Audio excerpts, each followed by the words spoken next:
Ladies, gentlemen, new community Q&A just came out. I haven't watched it yet. Well, it came out 3 hours ago. It's currently 3 a.m. for me. I wanted to go to bed, but at the same time, it's 12 minutes. We can go through this, give a little bit of opinions on it, and just have a nice little watch and see what this is all about. So this is going to be community Q&A for the March 2023.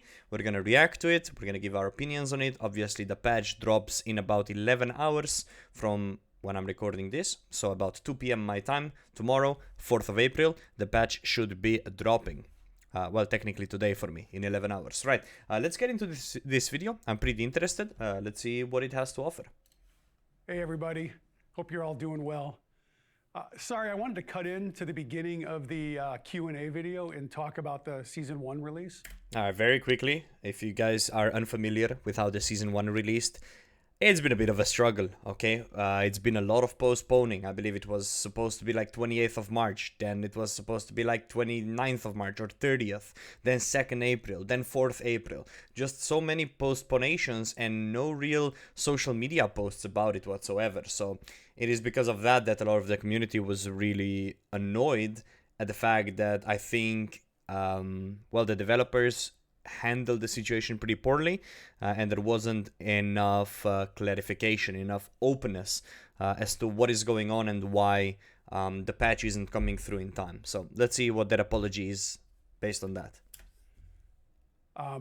Obviously, we came in a little late, and you know that hurts as a team. It's when we make commitments to you, the players, we take them real serious, and it's. Also, I'm gonna interrupt one more time. It's also almost as it's almost like a given that New World releases are gonna be poor. So far, it's been happening over and over and over again. That's why people are getting really annoyed, because there hasn't been like a really clean release in a while. It's not. We feel really bad when this happens. So what happened was, after the PTR finished, what we do is we run a couple scale tests for safety to make sure, and we try to really stress the system out. And we had done some of these early. We did a few more here at the end, and we uncovered a problem that could have resulted in players not getting everything they earned, and that was just it was not acceptable to us. So what happened was the team, you know, and thank you to everyone on the team who went through this, but a lot of people on the team were working round the clock to fix these problems, to make sure that the experience was tightened up and at the quality that you players deserve. Like that was very important to them. And again, it's something that we take really seriously. You know, I want to personally apologize for the delay. At the end of the day, it's my call. I think that, you know, the decision to ensure higher quality was worth a few days in my mind, even though I know it broke a little trust. And to this, I would say, if he came out when the problem occurred and he was like, listen, guys, this shit just came out. It is 27th of March. We don't know how long it's going to take us to fix this problem. But we're going to do everything we can to fix it as fast as possible. It might take us a couple of days. The release might be a little bit deep into the April, and people would be fine. The problem was you really needed to search for any sort of clarification as to what is going on. You know, people were streaming, oh, patch tomorrow, and then tomorrow you come online, oh, patch is delayed for 2 more days, and then in 2 more days you come online and it's like, oh, patch is 4 more days later. And it almost became like this meme, is the patch ever coming, right? And that's where the problem lays. And I also know going forward, it means we have to work hard to earn your trust again. One of our goals going forward is to have a season release every 95 days or sooner. And I'm going to do everything in my power, as is the team, to make sure that happens. And, you know, again, I just want to thank you for your patience and understanding, and let you get on with the Q&A video. All right, I mean, apology-wise, I've seen some worse apologies. I mean, it's a fair apology, right? I mean, obviously, when you catch like a game-breaking problem like that, you can't really release it. So it's good that they postpone it. I don't think anybody would realistically be mad about the postponing part, but just the way they delivered it and the way they communicated it was a little bit poor.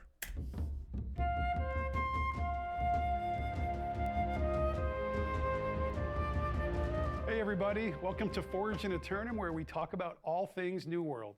I'm here with Dave and Katie, as usual, for the March edition of the Q&A. We're going to go a little faster today. We're going to try to take a few more questions, and we'll see how that goes. So let's get started, Levin. Okay, so if you... Okay, never mind. We'll just listen. We'll just listen. What is the team excited in terms of upcoming content, updates, etc.? Yeah, so But let's just say, I hope that there's some word about a smaller new OPR patch, perhaps a new PvP game mode. Maybe something like that in the works. we shared a public roadmap, and that's essentially what the team is super excited about. I know that we're really excited for Season 1 to go live. It's our first foray into seasons. We're super excited to see how that does. We're also really excited about some of the things we mentioned for Season 2 and Season 3 in the expansion. So, like, this is our first year that we're calling something an expansion, so there's some real excitement there, and we can't wait to share that information, but we have to wait to share that information. I'd add on, like, from each of the next few releases, I'm looking forward to, like, I think the season, that seasonal pass is going to be, it's just going to be fun, leveling, giving me another thing to level through.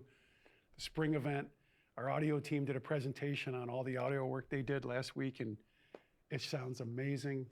I think the sandworm fight's going to be great. I can't wait for mounts. I mean, there's a lot of really, really cool stuff coming this year. You didn't mention Transmog? Is this I Scott? know. I know, well, I was for sure thinking he was going to say that. I do have 2 storages full of stuff that I'm waiting to transmog, so yes, I'm excited about that too.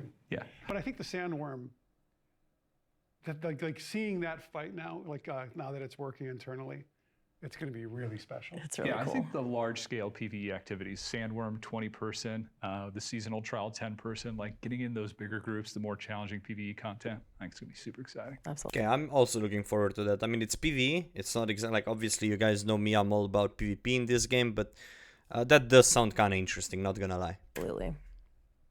When will the prisoners of low population fresh start servers be Oh yeah, please, for the love of God, like we've been playing 200, 300 pop fresh servers, everything is dead, can we please just have the merges? transfer merge to other fresh start servers? Yeah. No, just merge, no transfers, just fucking merge everything together. If they merge all the fresh servers together, it's one active server, like. So we will announce some merge plans following Season 1 going live. Okay. How much does a gear slot cost? Outside of the 2 that we provide to you, the one that's on the Season Pass in Season 1, $5.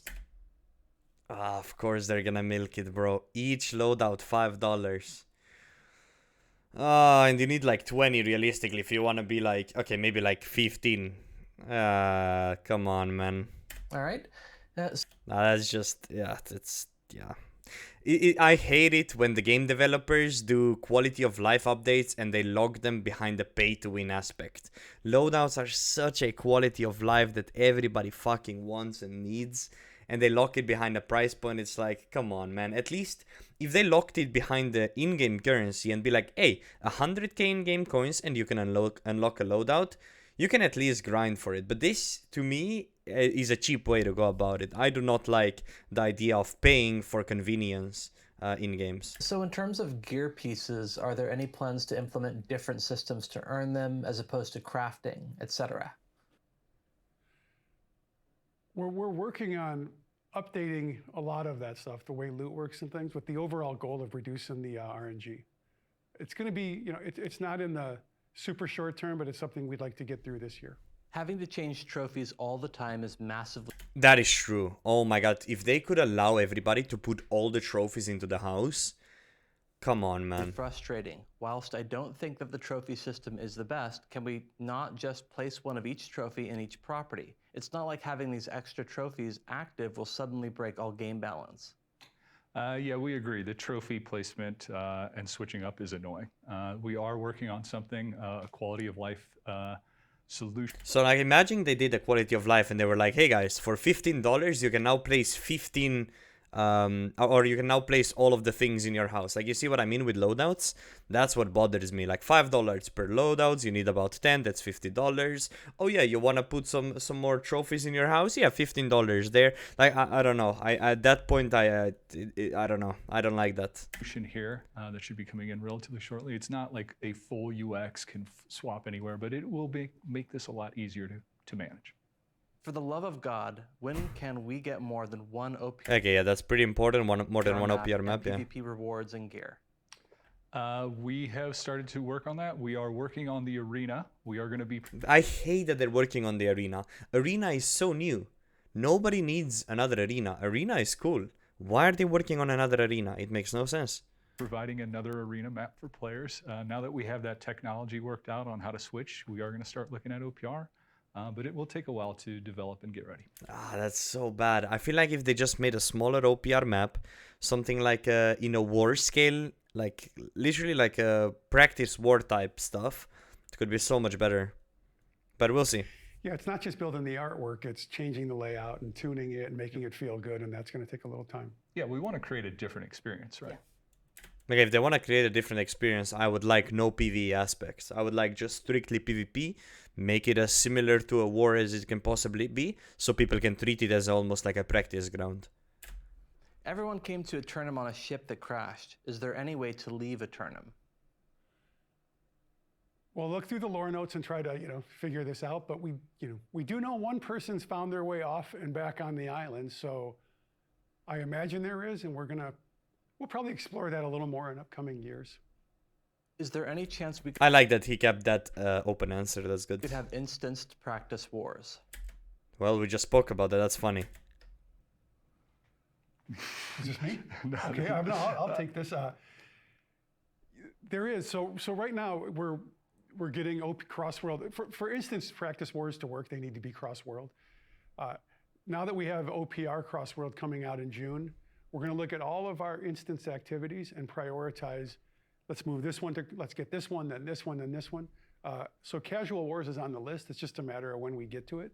I personally think expeditions and arenas and some of the other stuff is more important. No, this whole game. I so disagree with this. I hate that. Like these are the lead devs and they prioritize expeditions over PvP, and I really hate that this game thrives through PvP. How do the servers die when there is no PvP action? It's always the same. PvP is so fucking important. You have the most dedicated player base being PvP players. They log in literally every single day to play wars, I don't know. I don't like his logic here. I really don't, man. PvP is so fucking could be so insanely good in this game. Wars are the most exciting content that this game has to offer and will ever have to offer. Not you killing the same fucking NPC 100 times in a row. It's wars, man. I wish they built on that. I wish they built on the PvP. Important, but it's on the list in some way. That's I do not like that answer. I'm sad. Will the weapon swap FPS drop bug be fixed this iteration? If you guys do not know what he means with the weapon swap bug, so at the moment, if you're logged into the game for about 2-3 hours, or if you're playing arena, then jumping OPR, then playing a war, when you're going from your weapon 1 to weapon 2, you will literally drop down to 1 frame. And I complain about that on stream often. I'm like, I need to relog again. I have the FPS bug. And most people have no idea what that even is. But it's super frustrating when you play the game and you feel it. We are actively working on it. We're aware of it. It is a difficult bug and a top priority of ours. We hope so. Okay, good answer. Any plans to update invasions, as they're pretty stale at the moment? Some enemy type variety would be great.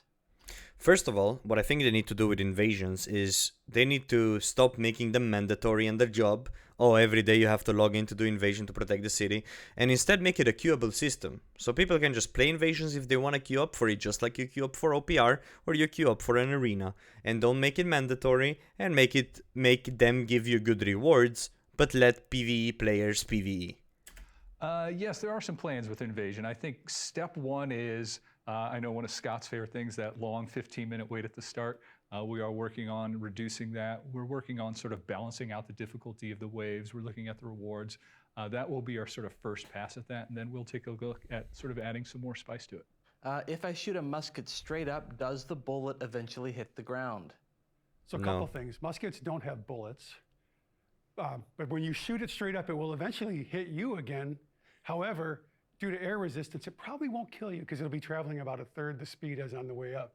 Now note, in Eternum, bullets do not work like in real life. No, he didn't. There was no specification on the question. They will go up 125 meters in a straight line and then disappear. So are you saying that in Eternum, muskets have bullets?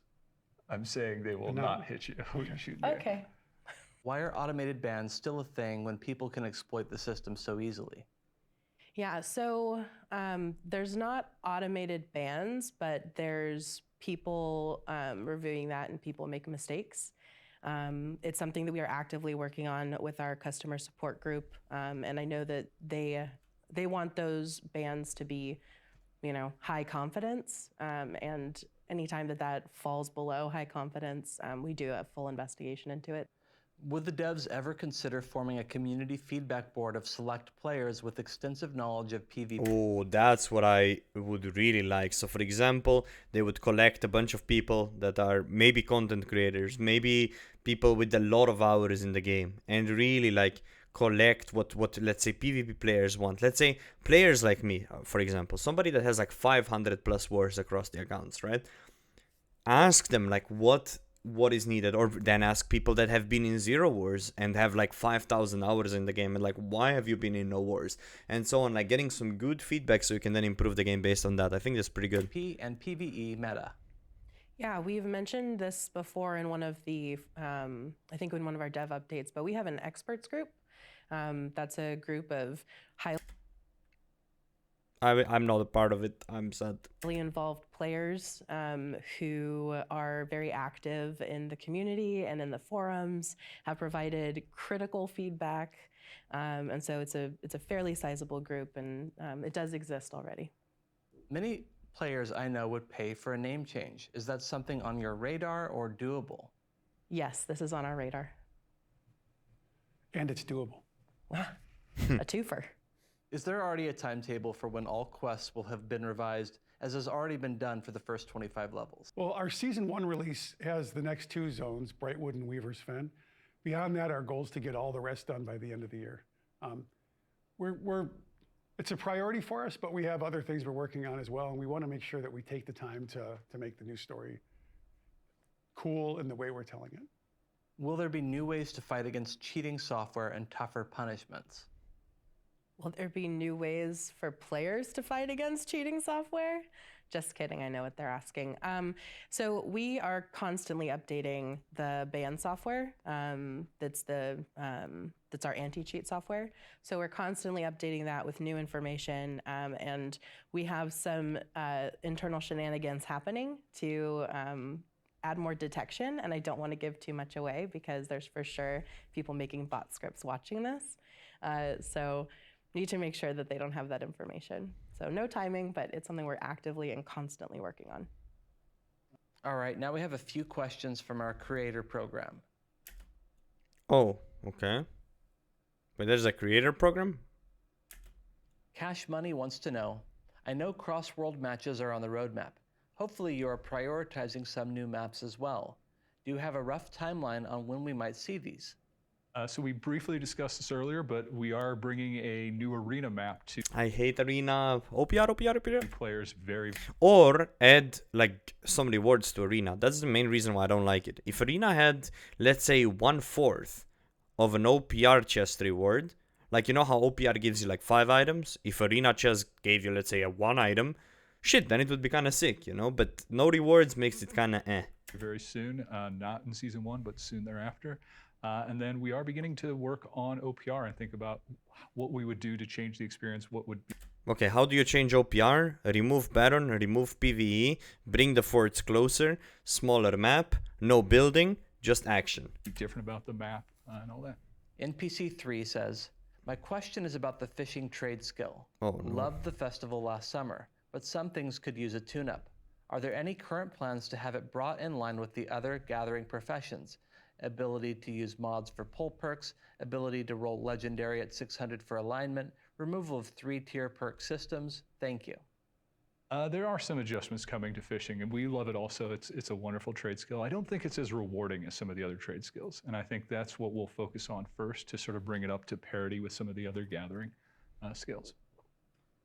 And lastly, Duke Sloth wants to know, the new season model contains a large content update every 3 months, which is fantastic. How would you feel about committing to a regular balance check update halfway through each season?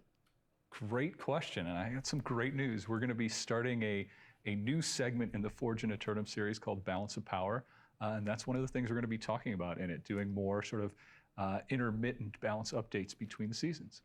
I could just picture a shameless plug flashing below. Balance of power. If you don't put balance of power in his hand. They didn't. I think it's dropping 2 days after this video drops. That's right. Excellent. That's it. Those are the questions. Well, thank you all. Really appreciate the questions. If you like what you see, let us know, subscribe, and we'll keep doing this. Otherwise, see you next time. See you in Eternum. See you in Eternum. Bye. See you in Eternum. What is the state of combat? And I'm just going to list them out so you can understand the sort of the amount of changes. There's 14 of them, so I'm going to read from a little card here. All right, I mean, cool video. Some cool changes in the future. I wish there was a bit more priority on the PvP, but everything they said in this, I pretty much explained as we went through it. If you made it through this video, consider giving it a like. What the it's late, guys. Listen, look at the time here. It's 3:46. We're gonna post this before I go to sleep. Yeah, leave it a like, help me reach 10k. I would appreciate it, and I'll catch you again probably very soon with another video and live streams. Have a good one, and bye-bye. See ya.